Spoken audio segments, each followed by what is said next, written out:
سابق وزیر اعظم اور نون لیگ کے قائد میاں محمد نواز شریف نے کہا ہے اگر اسی رفتار سے ملک ترقی کرتا تو پاکستان G20 میں شامل ہو چکا ہوتا یا ہونے والا ہوتا۔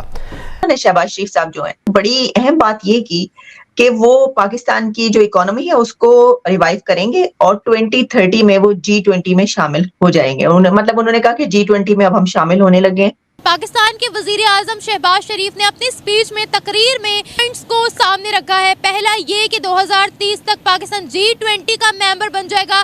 ہم اپنی اکانومی کو اتنا زیادہ مضبوط کر دیں گے کہ دنیا مجبور ہو جائے گی پاکستان کو G20 کا ممبر بنانے پر۔ ہمارے پاس کوئی چوائس نہیں ہے، ہمارے پاس کوئی خطہ نہیں ہے۔ انڈیا کے پاس ملٹیپل خطے ہیں۔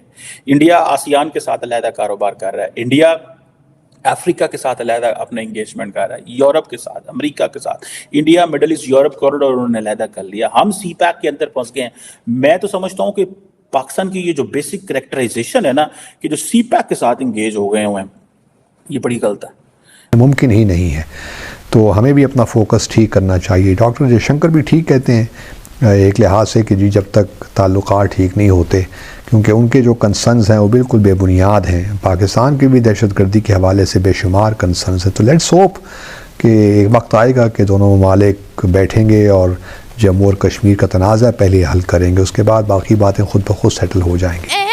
جو فوکس کیا گیا ہے وہ G20 کا ممبر بننے پر کیا گیا ہے کہ کسی طریقے سے ہم G20 میں ایڈ ہو جائیں گے۔ تو بڑھتے ہیں عوام کی جانب، انہیں اس تقریر کے بارے میں بتاتے ہیں کہ جو ٹارگٹ بنایا گیا ہے کیا پاکستان اس کو کبھی اچیو کر پائے گا؟ دس از ویری رانگ، اور ہمیں اس سے باہر نکلنا چاہیے۔ ہمارا یہ تاثر ختم ہونا چاہیے کہ ہم جو ہے وہ صرف اور صرف اسی میں ہے۔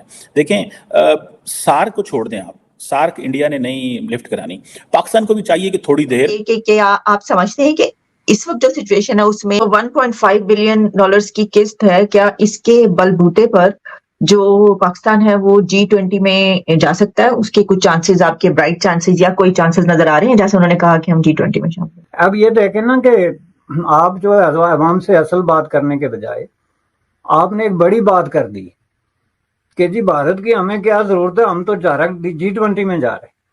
بھائی آپ کی حالت یہ ہے کہ بھارت آپ کو G20 میں ایز اے مبصر انوائٹ نہیں ہونے دیتا کہ جائے کہ آپ یہ دعویٰ کریں اچانک کہ نہیں جی ہمیں تو اس کی کیا ضرورت ہے، ہم تو پورا آگے چھلانگ لگا رہے ہیں، تو یہ چھوٹے موٹے لوگ یا ملک ہمارے لیے کیا میٹر کرتے۔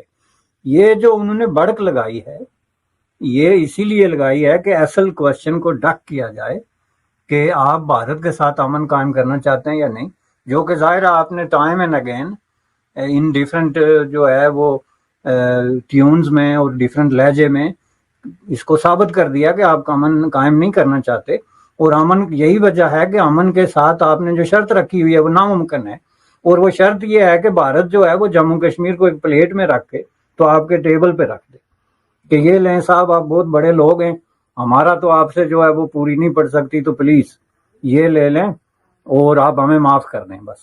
تو ایسے نہیں ہوتا ہے، یہ ریئلٹی سے جو ہے وہ بہت بڑی فرار ہے۔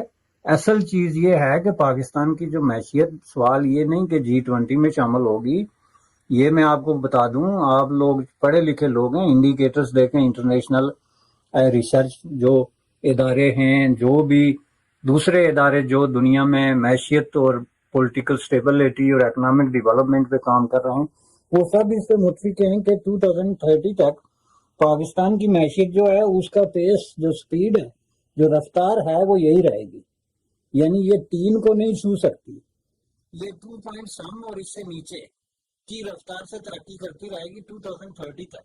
اور پاکستان جیسا ملک ہے، میں آپ کو سمپل اس کا فارمولا بتا دیتا ہوں تاکہ ہمیں بحث کرنے کی ضرورت ہی نہ پڑے، کہ جس میں آپ کی پاپولیشن جو ہے وہ ایک آئی اوپننگ قسم کی سپیڈ کے ساتھ بڑھ رہی ہے، اس میں آپ کا گروتھ ریٹ جو ہے وہ وہی رہے گا گارنٹی کے ساتھ آئندہ 6 سال۔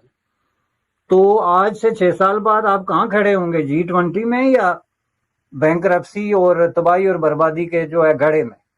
کہ جب آپ کی پاپولیشن اس رفتار سے بڑھ رہی ہے اور آپ کا جو GDP ہے اور آپ کی جو گروتھ ہے وہ یہ ہو رہی ہے، تو پھر آپ کہاں کھڑے ہوں گے؟ اس کے لیے کسی دانشور یا ماہر اکانومسٹ یا اس ٹائپ کے آدمی کی کیا ضرورت ہے؟